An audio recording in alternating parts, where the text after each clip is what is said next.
Okay, let's wrap up my last video a little bit about Luke 8:13. I believe it was about the parable of the seed, and using that to show how we need to try to keep from temptation and ways we can do that, and that includes reading the Bible and prayer, etc. And pray whenever you can. Pray when you can. It doesn't always have to be out loud, and just commune with God, because the veil has been ripped. There's no need, to go to a priest to make a sacrifice, etc., etc. Jesus made that happen, and in that part of the parable of the seed is for people with no foundation, the people that did not grow up in the church, people that were not Jewish or religious, if you will, and I'm one of those people. I'm not I mean, if I have any Jewish descent in me, it's very, very far back, because I have looked into ancestry, and as long as some of this information is correct, there's some Joshuas and Josephs and Ursulas and some funny names deep in my tree, going back Austria, and those people were actually Catholic, as far as I know.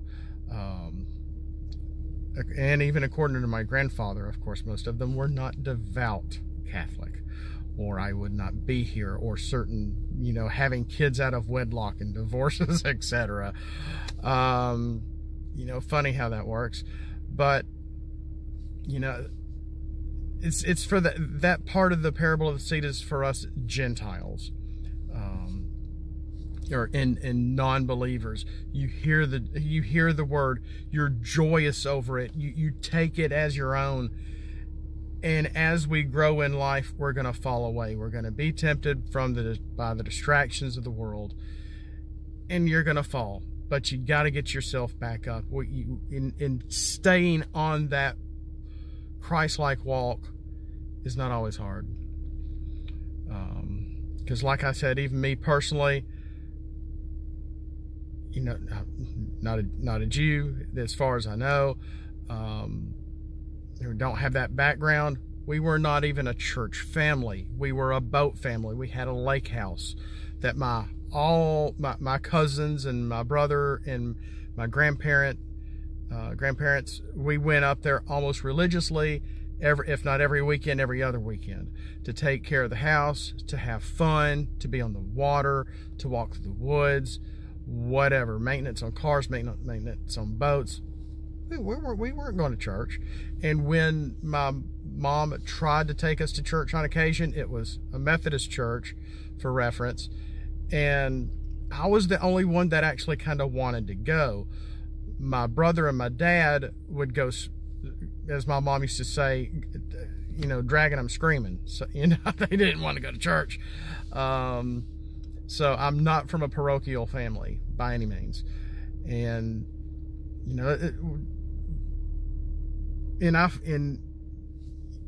at a very young age, I was afraid of death.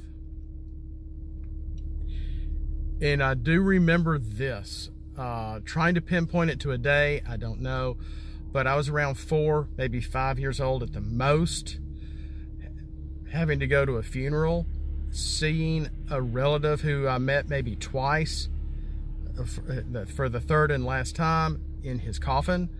And I think I was so small, I think they actually picked me up and let me look at his body, and I probably acted very normal, but inside I was in turmoil and realizing, oh my gosh, I want to live forever.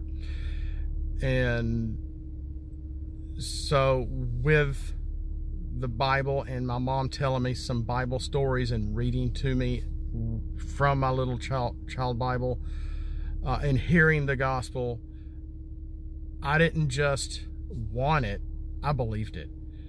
And you can too. And that's what this is all about. And if you are new to the faith, stick with it. Because even, and this is real application here. This is real application. And I have a good friend who, I think he grew up in the church. He fell away. He turned atheist.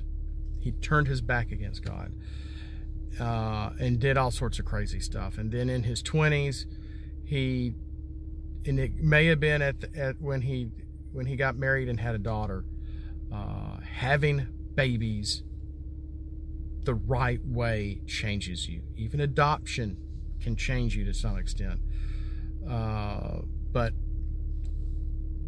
having a physical, consummate relationship with the other sex, either trying to have kids or having kids, when that birth happens, something clicks and you're like, oh my gosh, this is real.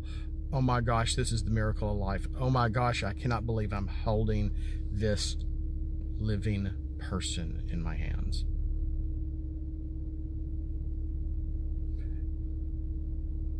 And he came back to the faith hard, I might add. He's more knowledgeable about this stuff than I am. In biblical and text, he's done Sunday schools. He knows everything about all the different faiths. He's just a great guy, and I learn a lot from him whenever we're around. And that's all I have right now. I want to say thank you for watching. I just really wanted to add this to the end of that video because I got interrupted with a phone call. We'll see you next time. And again, have a blessed day. And we'll see you on the next one. Thank you.